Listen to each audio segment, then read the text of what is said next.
Before we start doing the attachments of the interior antebrachial muscles, you should know about the bones of the hand. So this is the good picture to remember the bones of the hand. We start from the proximal to the distal. Proximal bones in the hands are carpal bones. You can appreciate in this picture or not? Yes, ma'am. Yes. How many carpal bones are present in hand?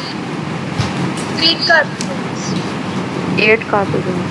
Yes, 8 carpal bones, and they are arranged in 2 rows, proximal row and the distal row.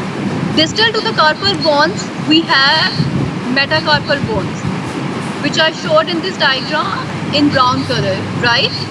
There are 5 metacarpal bones. Distal to the metacarpal bones, we have phalanges, and distal to metacarpus, we have proximal phalanges. We have 5 proximal phalanges. And distal to the proximal phalanges, we have intermediate phalanges in the blue color is showing in the diagram. We have only 4 intermediate phalanges. Thumb don't have intermediate phalange. Thumb has only proximal phalanges and distal phalanges, right?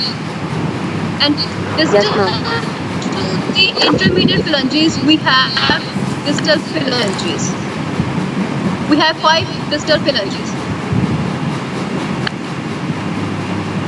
Have you clear about the phalanges or not? Yes, ma'am. Yes, ma'am.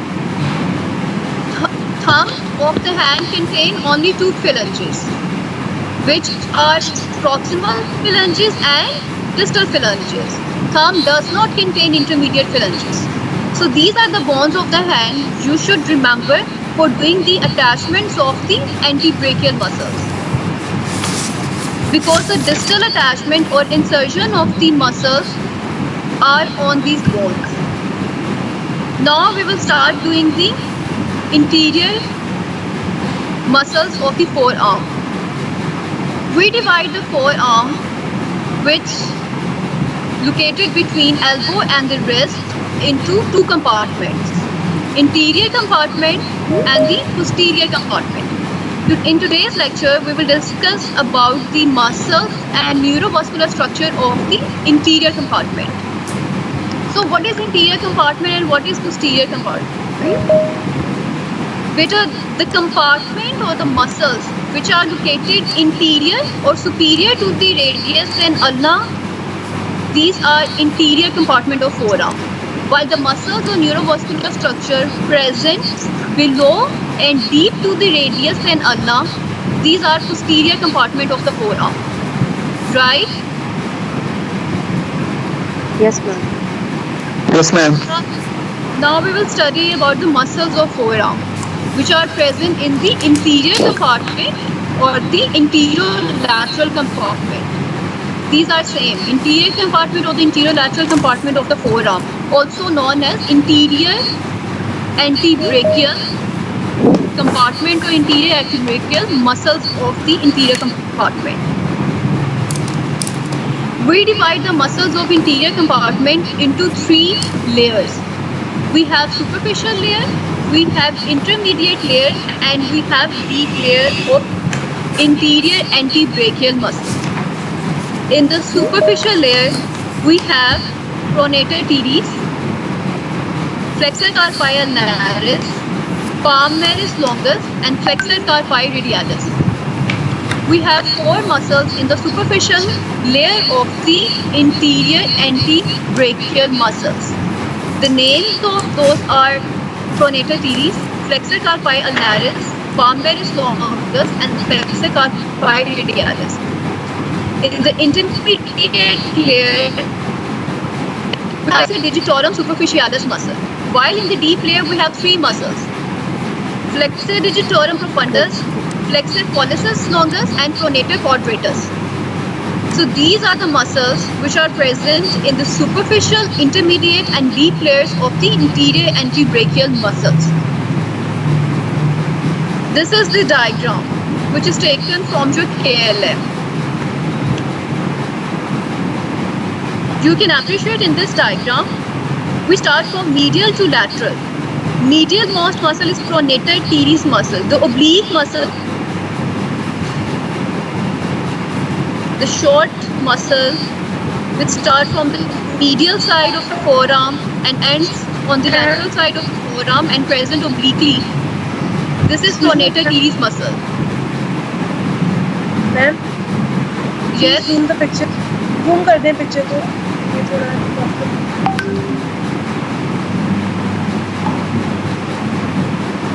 आप अपनी screen से भी zoom कर सकती हैं, हो जाएगी। Better say it loud, I don't hear you. Ma'am please zoom this slide.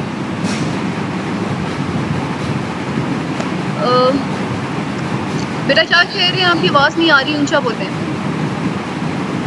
Zoom करने का कह रही है, स्लाइड से जूम तो हर बच्चा खुद भी कर सकता है अपनी स्क्रीन को।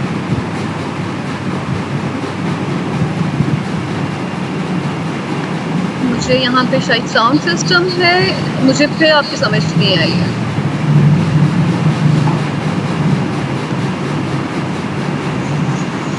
मैम वो जूम करने का कह रही हैं कि जूम कर दें स्लाइड को। अच्छा, वो खुद भी कर सकती हैं।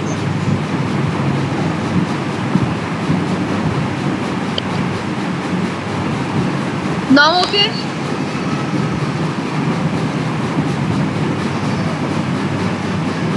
Yes yes ma'am. Ma'am. Yes, sir, now you can see. Okay, beta. This was the previous slide showing the name of the muscles present in the superficial, intermediate, and the deep layer. This is the diagram which is taken from your KLM. We're starting from the medial side, from medial to lateral.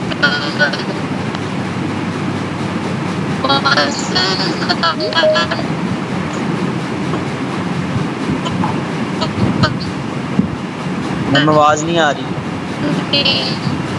Ma'am आपकी आवाज़ नहीं आ रही। पापा की आवाज आ रही है, समझ ही नहीं आती। यस मैम अब जी मैम, कभी कभी सही आती है और फिर कटने लग जाती है।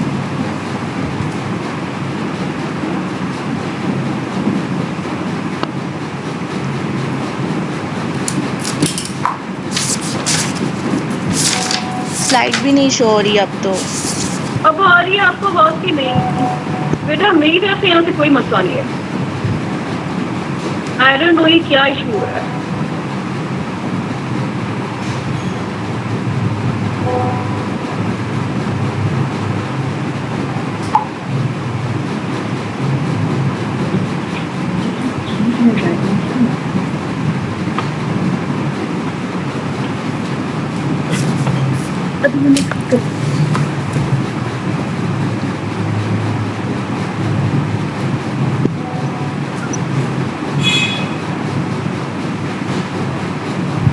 मैम नहीं आ रही आवाज।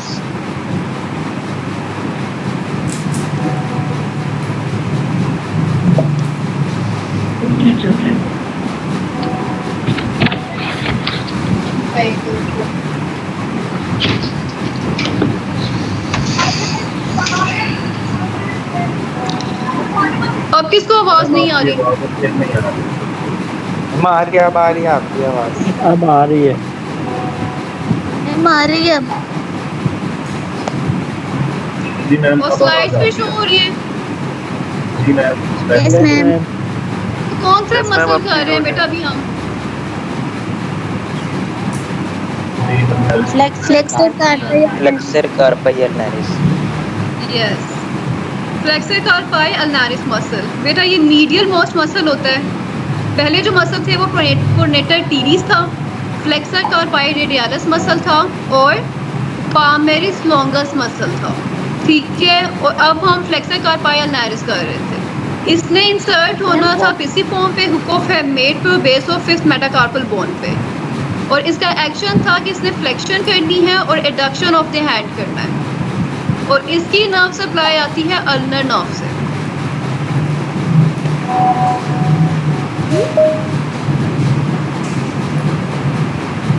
और ये इस मसल की टेस्टिंग है, फ्लेक्सर कार्पी अल्नारिस की। The person puts the posterior of the forearm and hand on a flat table and then is asked to flex the wrist against resistance, or fifth digit is abducted, while examiner palpates the muscle and its tendon. बेटा four arm के muscles में आप muscles की tendon palpate करते हो, ठीक है। अभी तक हमने जितने भी मसल्स किए हैं हमने उनकी टेस्टिंग में उनकी टेंडन पैल्पेट की है। नेक्स्ट मसल है flexor digitorum सुपरफिशियालिस, which is present in the intermediate layer. It originated from two heads, humero-ulnar head and the radial head. Humero-ulnar head medial epicondyle of humerus से आता है, जबकि radial head superior half of interior aspect of the radius से originate करता है, और ये insert होता है shafts of the middle phalanges of the medial four digits. बेटा जब भी आप फोर आर्म के मसल्स करते हो तो आपके पास दो टर्म्स आती हैं, डिजिटोरम सुपरफिशियालिस और डिजिटोरम प्रोफंडस। तो बेटा जो डिजिटोरम है ये उसकी इंसर्जन से रिलेट होता है कि ये डिजिट्स पे इंसर्ट होता है। डिजिट्स पे अब हमारे पास कौन सी बोन्स थी, हमारे पास फिलेंजेस आती हैं बेटा। डिजिट्स पे जो आपकी बोन्स होती हैं, जो हमारी फिंगर्स हैं, इनकी जो बोन्स हैं वो फिलेंजेस होती हैं। जैसे अभी मैंने आपको पहले स्लाइड्स में बताया था कि हमारे पास प्रॉक्सिमल फिलेंजेस होती हैं, इंटरमीडिएट फिलेंजेस होती हैं और डिस्टल फिलेंजेस होती हैं। तो ये जो डिजिटोरम मसल्स होते हैं ये हमेशा फिलेंजेस पे इंसर्ट होते हैं, और सुपरफिशियालिस और प्रोफंडस का ये होता है कि सुपरफिशियालिस मसल सुपरफिशियल होता है और प्रोफंडस डीप प्रेजेंट होता है। ये इनकी ट्रिक होती है याद करने की कि flexor digitorum सुपरफिशियालिस present superficially, while the flexor digitorum profundus it will present deep to the superficial muscle, right? अब इसकी इंसर्जन का है सुपरफिशियालिस की, हमने कहा कि डिजिट्स में इंसर्ट करता है, और डिजिट्स में हमारे पास तीन फिलेंजेस थी बेटा। ये शैफ्ट्स ऑफ द मिडल फिलेंजेस पे इंसर्ट करता है। ये तुम लोग को डायग्राम में भी नजर आ रहा होगा कि इसने shafts of medial four digits हैं आपके बेटा। मीडियल फोर डिजिट्स कौन से हैं? Little finger, ring finger, middle finger और इंडेक्स फिंगर, ये हैं आपके मीडियल फोर डिजिट्स, ठीक है। तो ये इनके मिडल फिलेंजेस पे इंसर्ट होता है, और इसका एक्शन क्या है कि flexion of medial phalanges at proximal interphalangeal joints and flexion of proximal phalanges at metacarpophalangeal joints. बेटा प्रॉक्सिमल इंटरफ्रेंजियल जॉइंट्स और मेटाकार्पोफ्लेंजियल जॉइंट्स ये जॉइंट्स ऑफ हैंड्स हैं, जो कि आपको नेक्स्ट सब स्टेज में डिटेल में करवाएंगे, लेकिन अभी आपने क्योंकि इंसर्जन याद करनी है तो इसके साथ आप ये याद रखोगे कि सुपरफिशियालिस जो है वो प्रॉक्सिमल इंटरफ्रेंजियल जॉइंट्स पे फ्लेक्शन करवाता है, और इसकी नर्व सप्लाई है फ्रॉम द मीडियन नर्व। कितने घंटे हो गए नी? छोड़ दिया। कितना छड़िया है? Now, how can we test the flexor digitorum superficialis muscle? One finger is flexed at proximal interphalangeal joint against resistance, while other three fingers are kept in extended position to deactivate flexor digitorum profundus. Flexor digitorum superficialis का कुछ समझ आया है बच्चों आप लोगों को कि नहीं? आ गया मैम, आया आ गया ना कि Yes, उसने डिजिट्स पे होना है। हाँ, तो सुपरफिशियालिस और प्रोफंडस बेटा इनकी इंसर्जन जो होती है ना वो याद रखने वाली होती है, क्योंकि जब आपको इंसर्जन पता होगी तभी आप इनकी एक्शंस बता सकते हैं। अभी हमने किया है सुपरफिशियालिस के वो मिडल फिलेंजेस पे इंसर्ट होगा मीडियल फोर फिंगर्स की, ठीक है, और वो प्रॉक्सिमल इंटरफ्लेंजियल जॉइंट की फ्लेक्शन करवाएगा, जैसे कि इस पिक्चर में हुई है। ये जो फिंगर की पोजीशन बनी हुई है ना बेटा, ये फ्लेक्शन हुई हुई है इंटरफ्लेंजियल जॉइंट पे, ठीक है। अब इस पॉइंट को याद रखो। अब हमने करना है फ्लेक्सर डिजिटोरम प्रोफंडस। इसके दो पार्ट्स होते हैं बेटा, मीडियल और लैटरल पार्ट, जो कि ओरिजिनेट करते हैं proximal 3/4 of the medial and interior aspect of the ulna from the introitious membrane, while it inserted on the base of the distal phalanges of the medial four digits, ठीक है। वही बात जो मैंने आपको अभी बताई है कि प्रोफंडस इंसर्ट करता है डिस्टल फिलेंजेस पे, सुपरफिशियालिस इंसर्ट करता है मिडल फिलेंजेस पे। तो बेटा इसका एक्शन भी उसी के अकॉर्डिंगली चेंज हो गया। अब ये फ्लेक्शन करवाएगा डिस्टल इंटरफ्लेंजियल जॉइंट्स पे, ठीक है। लेकिन ये जिस जॉइंट से इसकी टेंडेंस गुजरती है ये उन पे वीक फ्लेक्शन लाजमन करवाता है। पावरफुल फ्लेक्शन आती है इसकी डिस्टल इंटरफ्रेंशियल जॉइंट पे और वीक फ्लेक्शन में हेल्प करता है ये प्रॉक्सिमल इंटरफ्रेंशियल जॉइंट पे, मेटाकार्पोफ्रेंशियल जॉइंट पे और रिस्ट पे। ये प्रोफंडस के एक्शन है, लेकिन मेनली ये फ्लेक्शन करवाता है डिस्टल इंटरफ्रेंशियल जॉइंट पे और सुपरफिशियलिस फ्लेक्शन करवाता है प्रॉक्सिमल इंटरफ्रेंशियल जॉइंट पे। इसकी नर्व सप्लाई 2 पार्ट्स में है बेटा। इसके मीडियल पार्ट को अल्नर नर्व सप्लाई करती है, मतलब मीडियल पार्ट इसकी जो 2 डिजिटेशंस है वो टेंडन्स इसके जो लिटिल फिंगर पे और रिंग फिंगर को जाते हैं उनको अल्नर नर्व सप्लाई करती है, जबकि लैटरल पार्ट को इंटीरियर इंट्रोशियस नर्व सप्लाई करती है जो कि मीडियन नर्व की ब्रांच होती है। And this is the testing of the flexor digitorum. Proximal interphalangeal joint is held in extended position while the person attempts to flex distal interphalangeal joint. आपने distal interphalangeal joint की flexion करवाते हैं against resistance to check the profundus, while we flex the proximal interphalangeal joint to check the superficialis muscle. Superficialis और profundus का concept clear हुआ है? Yes ma'am.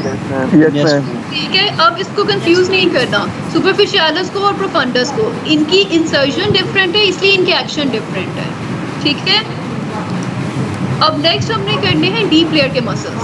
बेटा deep layer में हमारे पास 3 मसल्स थे, flexor pollicis longus which originate from 3/4 of interior surface of radius and interosseous membrane. ठीक है, ये मिसिंग है। आगे इंसर्ट होता है ये base of distal feelings of the thumb. बेटा सुपरफिशियलिस और प्रोफंडस ने आपकी टेंडेंस अप्लाई की है मीडियल 4 डिजिट्स को। ठीक है, और ये वहाँ पे फ्लेक्शन करवाते हैं प्रॉक्सिमल इंटरफ्रेंशियल जॉइंट पे, डिस्टल इंटरफ्रेंशियल जॉइंट पे। लेकिन अभी तक हमने थंब को कोई मसल सप्लाई नहीं किया जो थंब पे फ्लेक्शन करवा सके। ठीक है, तो बेटा फ्लेक्सर पॉलिसिस लॉन्गस थंब का मसल होता है जो कि सिर्फ थंब के फंक्शन के लिए इन्वॉल्व होता है। पॉलिसिस का वर्ड जहाँ भी आता है ना तो ये थंब रिलेटेड होता है। ठीक है, ये चीज़ याद रखो कि पॉलिसिस का वर्ड जहाँ पे भी आता है ये थंब रिलेटेड होता है। तो flexor pollicis longus it means is the flexor of the thumb, इसीलिए ये distal feelings of the thumb पे इंसर्ट होता है। और हम जानते हैं कि थंब में से प्रॉक्सिमल फिलेंजेस होती हैं और डिस्टल फिलेंजेस होती हैं, इसमें इंटरमीडिएट फिलेंजेस नहीं होती, इसलिए ये distal feelings of the thumb पे इंसर्ट होता है। अब इसका एक्शन क्या है? इसका नाम इंडिकेट करता है कि causes flexion of the proximal and distal interphalangeal joints of the thumb. ठीक है, तो थंब पे इंटरफ्रेंशियल जॉइंट पे फ्लेक्शन आपकी करता है flexor pollicis longus, and this muscle is also supplied by interior interosseous nerve, a branch from the median nerve. And this is the testing of flexor pollicis longus कि आप thumb पे इंटरफ्रेंशियल joint पे flexion करवाते हो against resistance और आप muscle की tendencies को पेल्पेट करते हो। Next we have pronator quadratus muscle. बेटा pronator quadratus muscle is a small muscle जो कि lower part of radius and ulna पे अटैच होता है। इसका ओरिजिन होता है from interior surface of ulna और ये जाके इंसर्ट हो जाता है इंटीरियर सरफेस ऑफ रेडियस पे।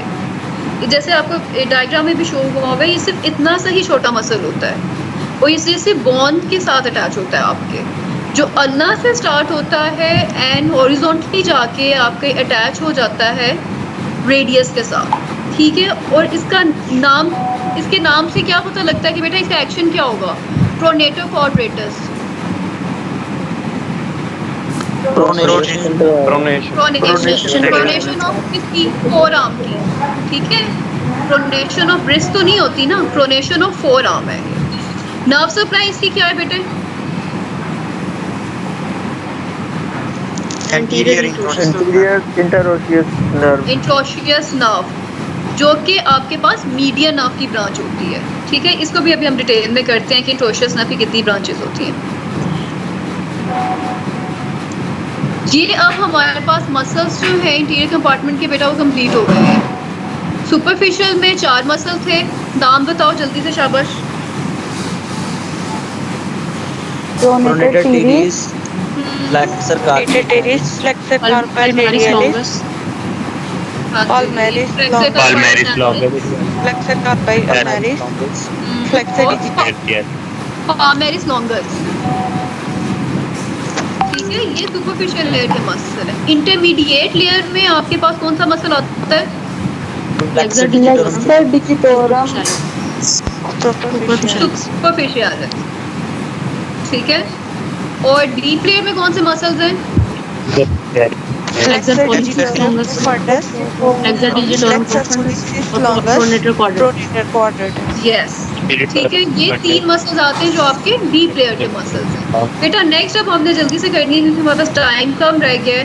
हमने ब्लड वेसल्स करनी है और नर्व्स करनी है। ठीक है, ये अभी हम सिर्फ इंटीरियर फोरआर्म की करते हैं। बेटा ये थोड़ा ओवरव्यू देने के लिए है कि अभी तक आपने आपकी लास्ट सब स्टेज में हमने ब्रेकियल आर्टरी तक किया है। ठीक है, कि सबक्लेवियन आर्टरी है, उसकी कॉन्टिन्यूएशन होती है एक्सिलरी आर्टरी। एक्सिलरी आर्टरी जब एक्सिला लीव करती है, आर्म में आती है, तो वो ब्रेकियल आर्टरी बन जाती है। और ब्रेकियल आर्टरी एंटर होती है क्यूबिटल फोसा में।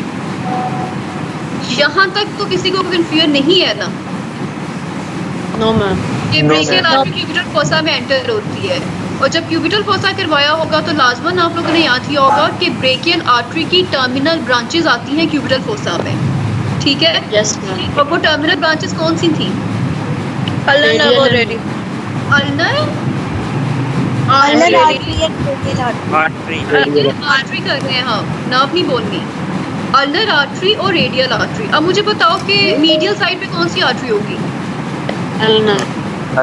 और रेडियल साइड पे कौन सी होगी? Radial artery. ठीक है बेटा, ये है इसका मोर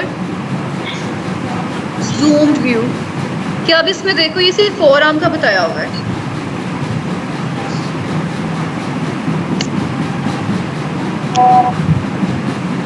ठीक है, आपको यहाँ पे अल्नर आर्टरी एप्रिशिएट हो रही है? Yes ma'am. ठीक है, ये अल्नर साइड पे प्रेजेंट। देखो ब्रेकियल आर्टरी डिवाइड कर रही है क्यूबिटल फोसा के लेवल पे, और ये अल्नर आर्टरी आ रही है, और रेडियल साइड पे आपकी रेडियल आर्टरी आ रही है। बेटा अब जरा इसके सेंटर में देखो, आपको कौन सी आर्टरी नजर आ रही है? Anterior interosseous. ठीक है बेटा, अल्नर आर्टरी को आप अगर प्रॉक्सिमल पार्ट में देखो तो अल्नर आर्टरी से ब्रांच निकलती है कॉमन इंट्रोशियस आर्टरी। ठीक है, नजर आ गई? कॉमन इंट्रोशियस आर्टरी बेटा आगे डिवाइड करती है 2 ब्रांचेस में, इंटीरियर इंट्रोशियस आर्टरी और posterior interosseous artery. Interior interosseous artery interior compartment में प्रेजेंट होती है, और पोस्टीरियर इंट्रोशियस आर्टरी आपकी पोस्टीरियर कंपार्टमेंट में चली जाएगी, जैसे डायग्राम में भी दिखाया हुआ है। ये पोस्टीरियर पीछे चली गई है और इंटीरियर इंट्रोशियस आर्टरी आगे है। ठीक है, तो रेडियल अल्नर के सेंटर में आपके पास जो आर्टरी है वो इंटीरियर इंट्रोशियस आर्टरी होती है। और बेटा अभी हमने जो बोन्स करवाई थी तो आपको इंट्रोशियस में ब्रेक करवाई है, जो रेडियस और अल्ना को होल्ड की हुई होती है। तो बेटा इंट्रोशियस में ब्रेन के इंटीरियरली प्रेजेंट होती है ये interosseous artery along with interosseous nerve. ठीक है, यहाँ पे एक पॉइंट याद रखना कि इंट्रोशियस मेम्ब्रेन के ऊपर इंटीरियर कंपार्टमेंट में इंटीरियर इंट्रोशियस आर्टरी और इंटीरियर इंट्रोशियस नर्व प्रेजेंट होती है, और ये अल्नर आर्टरी है और ये रेडियल आर्टरी। नेक्स्ट अब ये ही अल्नर आर्टरी। ओरिजिन कहाँ से है? From the brachial artery opposite the neck of the radius. Terminate कहाँ होती है बेटा? ये superficial deep branches in the palm में होती है। ठीक है, कोर्स क्या है कि अपर 1/3 में फोरआर्म में इस ओब्लिकली डाउनवर्ड होती है ये, जबकि लोअर 2/3 में इसका कोर्स वर्टिकल हो जाता है। And it goes into the palm by passing in front of the flexor retinaculum. Flexor retinaculum मैंने पहले भी बताया बेटा, ये फाइब्रस बैंड होता है जो कि आपके रिस्ट लेवल पे प्रेजेंट होता है, और जितने भी मसल्स की टेंडन होती है ये उनको होल्ड करता है। ये होता है फ्लेक्सर रेटिनैकुलम। बेटा नेक्स्ट इसका फर्क बता दो। बेटा फ्लेक्सर कंपार्टमेंट आपका इंटीरियर कंपार्टमेंट है। ठीक है, तो जो इंटीरियरली रिस्ट लेवल पे प्रेजेंट है वो फ्लेक्सर रेटिनैकुलम है, और पोस्टीरियरली एक्सटेंसर रेटिनैकुलम होता है, क्योंकि आपका पोस्टीरियर कंपार्टमेंट एक्सटेंसर कंपार्टमेंट होता है। बेटा ये अल्नर आर्टरी का कोर्स है जो कि डिटेल में बताया हुआ है कि it lies deep to the superficial flexor muscle in lower 2/3 of forearm. It lies between flexor carpi ulnaris and flexor digitorum superficialis. And it passes above the flexor retinaculum. In palm, it lies on the lateral side of the pisiform bone, and it divides into superficial and deep branch to form the superficial and deep palmar arches. बेटा ये जो term है ना कि superficial और deep palmar arches, बेटा ये palmar arch ma'am आगे की आवाज सकता है जो कि में करवाएंगे। तो अब आवाज नहीं आ रही है। हाँ जी आप आवाज ठीक होगी। Yes ma'am. हाँ जी अब बेटा आ रही ये है। कोर्स है अब तो आपको आखिरी और आपका भी याद करना होता है जो केएलएम में टैबुलेटेड फॉर्म में लिखे हो कोर्स कि ये किस मसल के बिटवीन आती है, कहाँ से निकलती है, कैसे आती है। जैसे यहाँ पे बताया हुआ है कि लोअर 2/3 में ये लाई करती है फ्लेक्सर कार्पाई अल्नारिस और फ्लेक्सर डिजिटोरम सुपरफिशियालिस में। ये चीज़ें बेटा आपके याद करने वाली होती हैं ताकि आपको रिलेशन पता होंगे तो आप ओस्पी में पिक करोगे ना कि ये अल्नर आर्टरी है और ये रेडियल आर्टरी है। ये इन दो मसल्स के दरमियान प्रेजेंट है तो ये वाली अल्नर आर्टरी होती है। ठीक है, अब ये आगे इसकी ब्रांचेस हैं बेटा। मस्कुलर ब्रांचेस हैं इसकी जो मसल्स को देती है। Interior posterior ulnar recurrent arteries हैं। कॉमन इंट्रोशियस आर्टरी है, ये नाफ नहीं है बेटा सॉरी ये आर्टरी है। और anterior and posterior ulnar carpal branches हैं और इसकी दो टर्मिनल ब्रांचेस होती हैं सुपरफिशियल पाल्मर ब्रांच और डीप पाल्मर ब्रांच जो कि आपकी सुपरफिशियल और डीप पाल्मर आर्चेस में पार्टिसिपेट करती है। Next is the clinical apparent ulnar artery होती है बेटा। 3% ऑफ ह्यूमन बींग्स में अल्नर आर्टरी में arise high in the arm. मतलब हमने नॉर्मली बात की है कि क्यूबिटल फोसा पे इसकी टर्मिनल ब्रांच निकलती है ब्रेकियल आर्टरी की, लेकिन कुछ इंडिविजुअल्स में 3% में ये आर्म में ही निकल आती है। आर्म के लेवल पे ही अल्नर आर्टरी निकल आती है। इसको हम कहते हैं कि सुपरफिशियल अल्नर आर्टरी होती है और ये एपरेंट अल्नर आर्टरी है। ठीक है, और इसका क्लिनिकल क्या है कि आप सुपरफिशियल अल्नर आर्टरी अगर किसी इंडिविजुअल में प्रेजेंट है तो वो मोस्ट कॉमनली वेन्स के साथ कंफ्यूज हो जाती है। हम उसको वीनस पंक्चर के लिए हम लोग नीडल इंसर्जन के लिए यूज़ कर लेते हैं जिसकी वजह से हमारे पास आर्टीरियल डैमेज है विच प्रोड्यूसेस स्वेयर ब्लीडिंग और haemorrhage. Next is the radial artery which is also the terminal branch of the brachial artery. Radial artery leaves the forearm by winding around the lateral aspect of the wrist to reach the anatomical snuff box. बेटा anatomical snuff box आपके posterior surface of the hand पे present होता है और ये उसमें enter हो जाती है और वहाँ पे end हो जाती है। Next is the course is lies lateral to the flexor carpi radialis tendon in the distal forearm. ठीक है, मतलब अल्नर आर्टरी आपकी फ्लेक्सर कार्पाई अल्नारिस और फ्लेक्सर डिजिटोरम सुपरफिशियालिस मसल के बिटवीन प्रेजेंट थी, जबकि रेडियल आर्टरी आपकी lateral to the flexor carpi radialis tendon present होती है।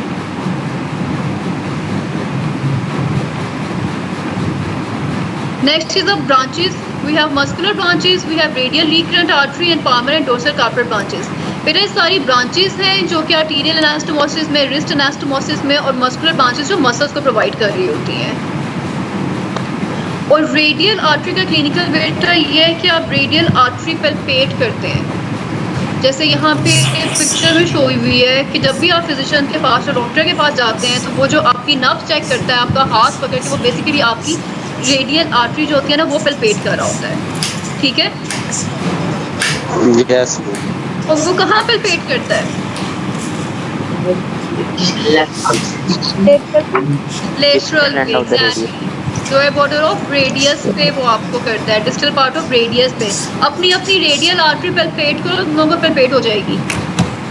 देखो तो शाबाश, मैम- कहाँ मिलती है इसकी रेडियल आर्टरी? मैम जरूरी है कि सिर्फ मैम जरूरी है रेडियल आर्टरी पर कंप्लीट किया जाए और भी काफी सारी ये सुपरफिशियल होती है ना, इसलिए देखो डिस्टल पार्ट में ना ये सिर्फ बोन के ऊपर प्रेजेंट होती है, इसके ऊपर कोई मसल नहीं गुजर रहा होता, ये सिर्फ स्किन और फेशिया ने कवर किया होता है, तो ये मोर सुपरफिशियल होती है और आसानी से पल्पेट हो जाती है। अब तुम लोगों ने ये काम क्या करना है कि तुम लोगों ने अपनी रेडियल आर्टरी पल्पेट करनी है और फिर अपनी अल्नर आर्टरी भी पल्पेट करनी है। ठीक है, और फिर फर्क देखना है कि कौन सुपरफिशियल है और कौन डीप है। ठीक है, ये तुम लोगों ने लाजमन करना है। मैम अल्नर तो मिल ही नहीं रही है। मैम अल्नर अल्नर है पर बहुत कम उसकी पल्सेशन फील होती है। क्वेश्चन तो यही तो बात है, वो डीप प्रेस, हाँ देखा, यही है कि अल्नर आर्टरी डीप प्रेजेंट होती है, तो इसी वजह से रेडियल आर्टरी सुपरफिशियल होती है, इसलिए उसको लंबी करते हैं वॉल्स। नेक्स्ट है बेटा वेन्स। बेटा अपर लिम्ब की वेन्स या वीनस ड्रेनेज जब हम करते हैं तो हम इसको दो में डिवाइड कर देते हैं, सुपरफिशियल वेन्स में और डीप वेन्स में। अब सुपरफिशियल वेन्स जो होती हैं तो सबक्यूटेनियस टिश्यू में प्रेजेंट होती हैं, और वो होती हैं सेफेलिक वेन, बेसालिक वेन और median when of the forearm. ये वेन्स आपको करवाएंगे नेक्स्ट टाइम। अभी जो करनी है आप लोगों ने वो है डीप वेन्स। बेटा एक टर्म यूज करते हैं हम, वीनी कॉमिटेंटिस, वो क्या टर्म होती है, कोई मुझे बताएगा? नहीं पढ़ी हुई मैम।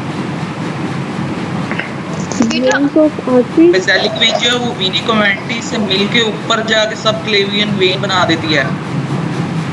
अच्छा बेटा ठीक है, सुपरफिशियल वेन्स तो बाद में करवाएंगे ना। बेटा वेनी कॉमिटेंटिस देखो, जब डीप वेन्स हम पढ़ते हैं ना तो बेटा डीप वेन्स हमेशा अकम्पनाई कर रही होती है आर्टरीज को, अकम्पनाई कर रही होती है आर्टरी को। क्या मतलब है? मतलब रेडियल आर्टरी है, मतलब तो उसके साथ जो वेन है वो कौन सी वेन होनी चाहिए? Radial when. Radial when. Radial when. Ulnar artery के साथ जो वेन्स हैं वो कौन सी होनी चाहिए? Ulnar veins. Ulnar when. ऐसा तो नहीं होता ना कि रेडियल वेन है लेकिन अल्नर आर्टरी है, ये नहीं हो सकता। तो ठीक है, डीप वेन्स अकम्पनाई करेंगी कॉरस्पॉन्डिंग आर्टरीज को। ठीक है, ये पॉइंट समझ आ गया? Yes ma'am. बेटा अब जो वीनस ड्रेनेज होता है, अब हमने क्या कहा था कि वीनस ड्रेनेज हमेशा डिस्टल टू प्रॉक्सिमल जाता है, कि हैंड्स से वीनस ड्रेनेज सारा का सारा टुवर्ड्स द हार्ट जाना है, तो ये डिस्टल टू प्रॉक्सिमल हो गया ना। Yes ma'am. तो इसका मतलब है कि हमारे पास अपर लिम्ब का वीनस ड्रेनेज हैंड से स्टार्ट होगा। ठीक है, वेन्स हमारी जो हाथ की वेन्स है वहां से वीनस ड्रेनेज स्टार्ट होना है हमारा। ठीक है, तो बेटा हैंड की जो वीनस होती है ना वो डोर्सल वीनस आर्चेज होती हैं, जो कि आपकी हैंड पर प्रेजेंट होती हैं, वहाँ से फिर आपका ये सारा सिस्टम स्टार्ट होता है, और उससे प्रॉक्सिमल जाते हुए आर्टरीज के अकम्पनाइंग वेन्स होती हैं जो कि डीप वेन्स होती हैं। जैसे अब यहाँ पे स्लाइड पे मेंशन है कि originate from deep venous palmar arch in hand, from lateral side of arch radial veins arise accompany the radial artery. ठीक है, from medial side of dorsal venous arches ulnar veins arise which accompany the ulnar artery. अब हमने कहा था कि arm में the interosseous artery भी present होती है, इंटीरियर इंट्रोशियस आर्टरी। ठीक है, तो बेटा उस इंटीरियर इंट्रोशियस आर्टरी के अकम्पनाइंग वेन भी तो होगी ना, कि नहीं होगी? Yes ma'am. बेटा ये वो है डीप इंट्रोशियस वेन। ठीक है, तो ये सारी वेन्स आपस में कम्युनिकेट करती हैं। They communicate with the radial and ulnar veins in the cubital fossa. Radial ulnar veins connected to the median cubital vein, which is the superficial vein of the upper limb. ठीक है, और deep cubital veins also unite with the veiny committantes of the brachial artery. ठीक है, कि मतलब ये सारा इसका distal to proximal जाता है venous drainage। ये इसकी डायग्राम बनी हुई है। हैंड पे देखो ये ब्लू कलर का जो एक नेटवर्क सा या मैश नजर आ रहा है बेटा, ये है पामर डोर्सल वीनस आर्चेस। इसके मीडियली रेडियल वेन्स जाएंगी, लैटरली रेडियल वेन्स जाएंगी, ये ऊपर जाएंगी, फिर ब्रेकियल वेन्स के साथ जाएंगी, वेन हो जाएंगी। ये है। Next is the cutaneous innervation of the upper limb. बेटा क्यूटेनियस इनर्वेशन आप लोगों ने इस होल अपर लिम्ब की है, लेकिन इस सब स्टेज में सिर्फ आपकी काम की है। ठीक है, इंटीरियर फोरआर्म। तो बेटा मीडियली इंटीरियर फोरआर्म में मीडियल एंटीब्रेकियल क्यूटेनियस वेन है। हाँ जी, फोरआर्म की क्यूटेनियस इनर्वेशन नहीं करनी है बेटा, इंटीरियरली करनी है ना। इंटीरियर और फोरआर्म आपका इस सब स्टेज में है ना, पोस्टीरियर वाला नेक्स्ट सब स्टेज में है। बात समझ आई है? यस ठीक है, तो इसमें सिर्फ दो ही आती है। इंटीरियर का बता रही हूँ अभी मैं सिर्फ कि मीडियल क्यूटेनियस नर्व वो फोर आर्म है, लैटरल क्यूटेनियस नर्व वो फोर आर्म। नेक्स्ट इसी तरह ये रहे डर्माटोम्स। सिर्फ इंटीरियर फोर आर्म पे आ जाओ बेटा। लैटरल साइड पे C6 है, मीडियल साइड पे T1 आ रहा है। ये डर्माटोम्स हैं of the interior of the four arm. ठीक है, नेक्स्ट है बेटा मीडियन नर्व। अब फोर आर्म में बेटा हमारे पास हमने दो नर्व्स करनी होती है इंटीरियर फोर आर्म में, मीडियन नर्व और अल्नर नर्व। अब मीडियन नर्व मुझे बताओ कि ओरिजिनेट कहाँ से होती है? lateral and lateral or medial chord of the brachial plexus. medial cord.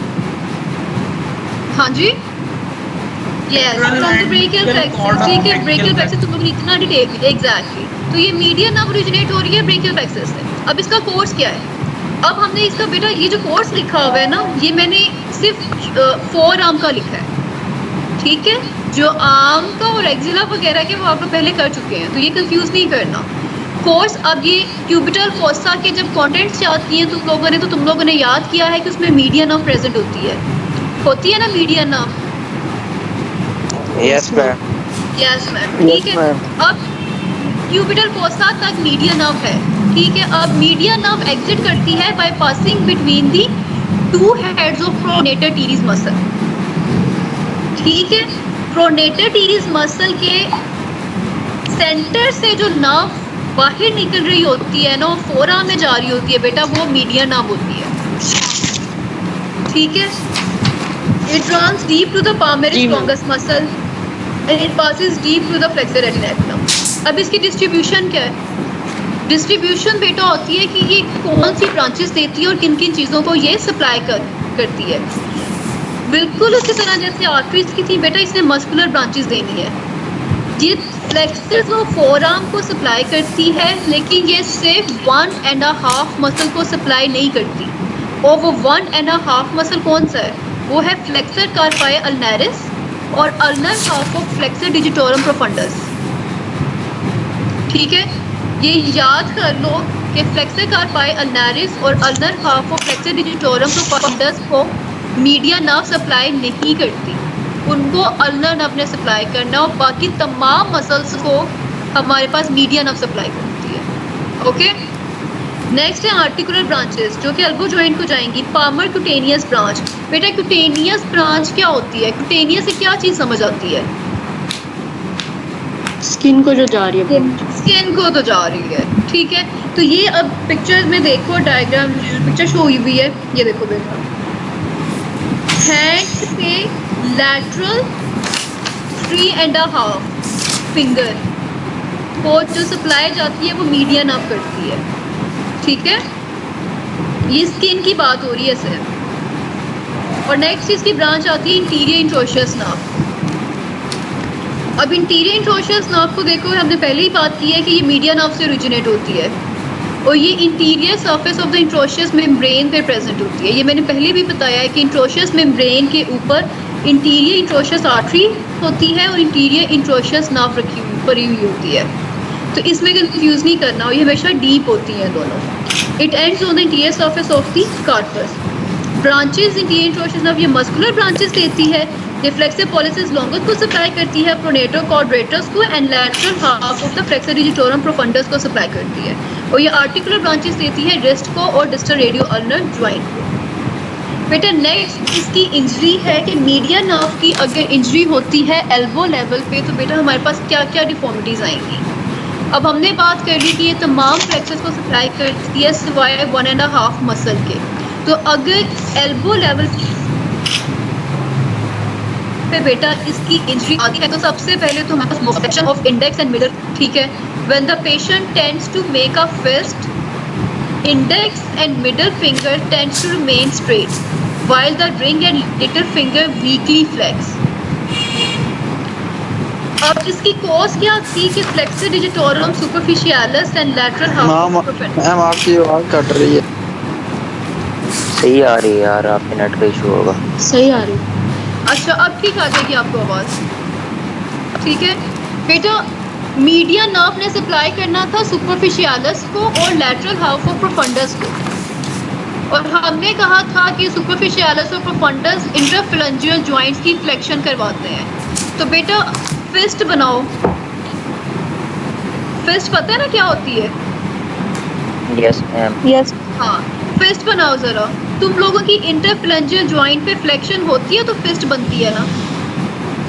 Yes ma'am. Yes ठीक है। अब Yes, सोचो ma'am. कि यहाँ पे तुम्हारी मीडियन नर्व की डैमेज है, तो जो फ्लेक्शन तुम लोग इंटरफ्लेंजियल जॉइंट्स पे करते हो ना, ये नहीं होगी बेटे। इंडेक्स और मिडल फिंगर की फ्लेक्शन लॉस्ट हो जाएगी और ये स्ट्रेट ही रहेंगी। ये जैसे नीचे ये पिक्चर में बनी हुई है ना, कि वो दोनों स्ट्रेट हैं और जो रिमेनिंग फिंगर है वो फ्लेक्स हुई हुई है। बेटा ये जो आपकी पोजीशन बनती है ना हैंड की, due to the injury to the median nerve, इसको कहते हैं हैंड ऑफ बेनेडिक्शन। ठीक है? Okay ma'am. Yes, जो ma'am. पोजीशन बनी हुई है कि आपकी इंडेक्स और मिडल फिंगर स्ट्रेट रहेंगी, एक्सटेंडेड नहीं होंगी, क्योंकि फ्लेक्शन नहीं हो सकती, मीडियन नर्व डैमेज हो गई है। जबकि रिंग फिंगर और लिटिल फिंगर आपकी वीकली फ्लेक्स हो जाएंगी जब आप फिस्ट बनाने की कोशिश करते हो। तो ये जो पोजीशन बनती है हाथ की, इसको कहते हैं हैंड ऑफ बेनेडिक्शन। इसको याद रखो, ठीक है? Yes ma'am. Okay yes ma'am. Ma'am और इसी तरह हमने कहा था मैम फ्लेक्सिबल मैम इस सिरे पे हैंड है ही नहीं। लॉन्गस को भी हम एक part- कौन सी नर्व सप्लाई करती है? इंटीरियर इंट्रोशियस नर्व करती है, जो कि ब्रांच है मीडियन की। तो बेटा मीडियन नर्व का डैमेज होगा तो फिर थंब की फ्लेक्शन भी लॉस्ट हो जाएगी। ये हैंड ऑफ बेनेडिक्शन याद रखना है, ये इंपॉर्टेंट क्लिनिकल है मीडियन नर्व इंजरी का। नेक्स्ट है बेटा, अगर इंटीरियर इंट्रोशियस नर्व डैमेज हो, बेटा इंटीरियर इंट्रोशियस नर्व सप्लाई करती है आपके फ्लेक्सर पॉलिसिस लॉन्गस को और फ्लेक्सर डिजिटोरम प्रोफंडस की टेंडन को। बेटा ये जो साइन बना हुआ है ना, जैसे ओके का साइन बना हुआ है, ये जरा बना के देखो।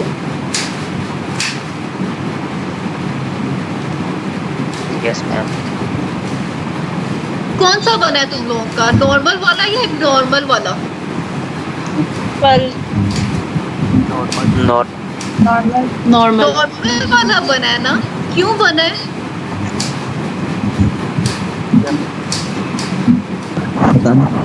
क्योंकि तुम लोगों की इंटीरियर इंट्रोशियस नर्व इंटैक्ट है, वो ठीक काम कर रही है।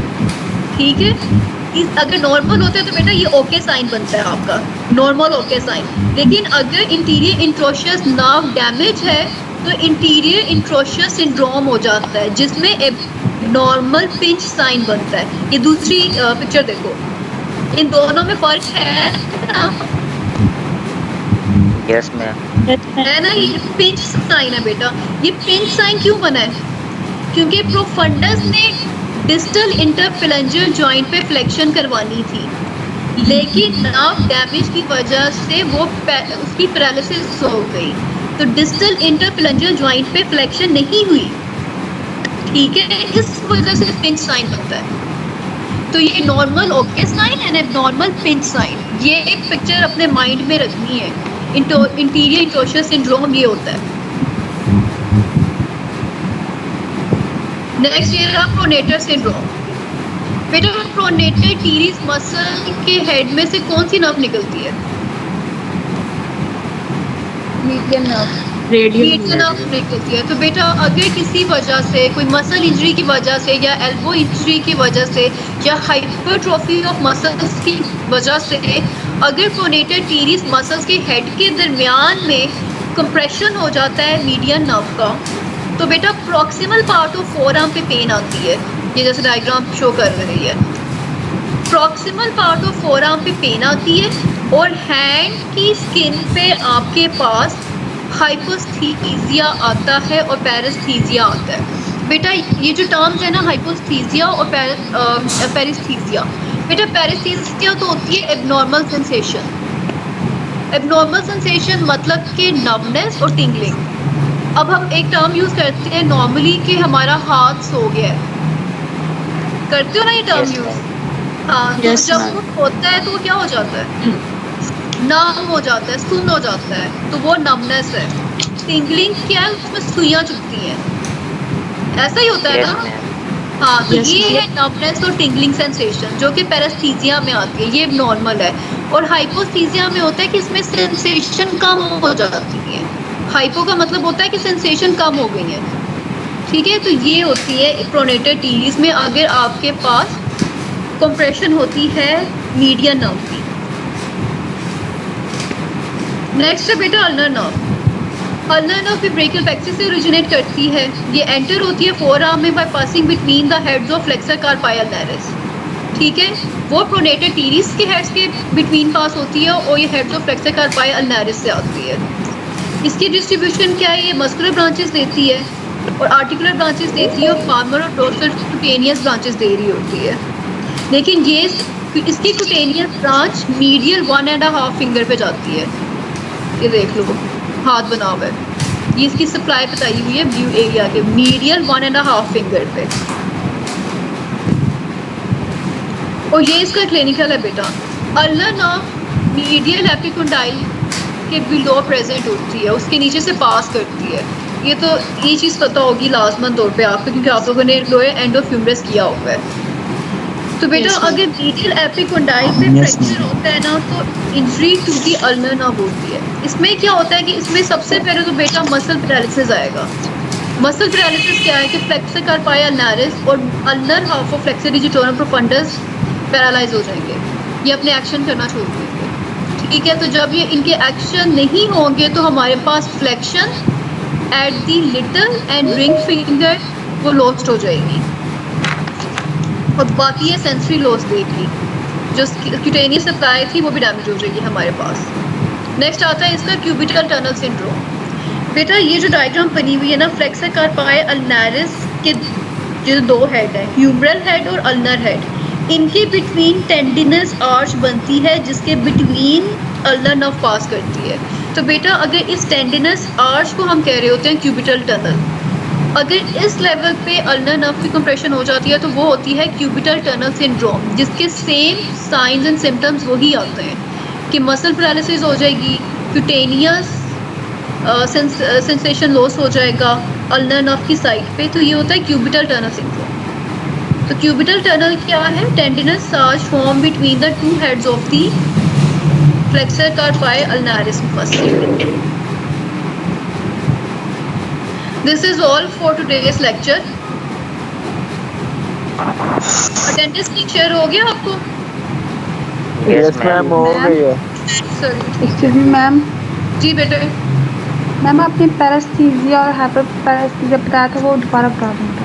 अच्छा बेटा जो पैरास्थीसिया होता है ना, वो एबनॉर्मल सेंसेशन है।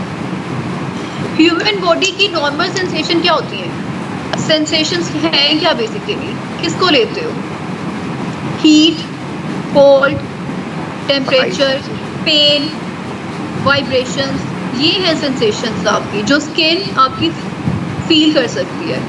तो बेटा पैरास्थीसिया में एबनॉर्मल सेंसेशंस आती हैं। जैसे मैंने कहा था कि हम कहते हैं कि हमारा हाथ सो गया है, तो हाथ सुन्न हो जाता है और बाद में थोड़ी देर बाद उसमें सुइयां चुभनी शुरू हो जाती हैं। तो बेटा वो जो सुन्न हो जाता है ना, वो नमनेस होती है, उसके लिए टर्म यूज़ करते हैं नम हो गया है, नमनेस है। और जो सुइयां चुभती हैं वो होती है टिंगलिंग सेंसेशन, ये होती हैं पैरास्थीसिया में, ठीक है। मैम रेडियल आर्टरी कैसे पैल्पेट करते हैं? हाँ जी, रेडियल आर्टरी पैल्पेट करने का सरफेस तो एंटीरियर सरफेस है ना, लोअर एंड ऑफ जो रेडियस है। बेटा ये पैरास्थीसिया और हाइपोस्थीसिया ये नर्व्स में आता है मोस्ट कॉमनली, ठीक है, ये नर्वस डैमेज में आता है। मैं रेडियल आर्टरी का पूछ रही हूँ। हाँ जी बेटा, रेडियल आर्टरी का क्या पूछ रहे हैं आप? मैम जो रेडियल आर्टरी होती है वो एंटीरियर सरफेस पे होती है ना, रेडियस के लोअर एंड के। हाँ बिल्कुल, इंटीरियर मतलब हम, हाँ इंटीरियर होती है, हम उसे कहते हैं कि सुपरफिशियल है।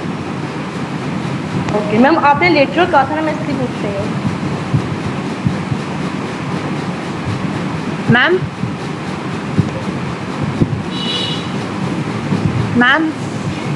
am I audible?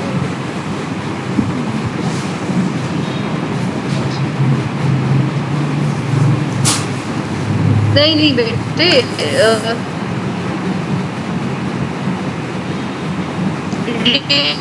Radial side होती है